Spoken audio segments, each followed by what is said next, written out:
Welcome to Samba Samba. Enjoy the video. You start by confirming the exact widget battery model, so you buy a compatible replacement. This prevents voltage and connector mismatch. Once you have the correct part, power down the device and remove the back panel carefully while wearing an ESD strap to avoid static damage.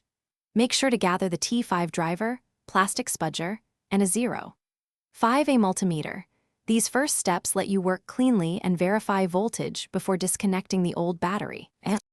You should measure the existing battery voltage and note polarity so the new unit matches electrical orientation.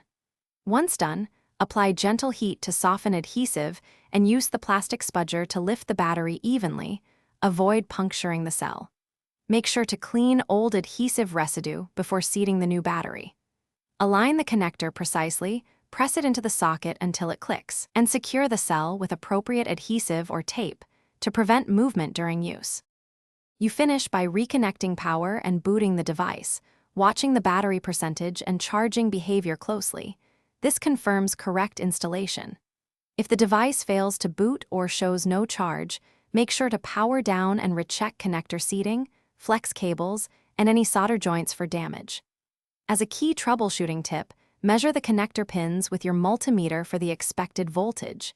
If readings are off, reseat or replace the connector. Thanks for watching. Consider subscribing if we helped you.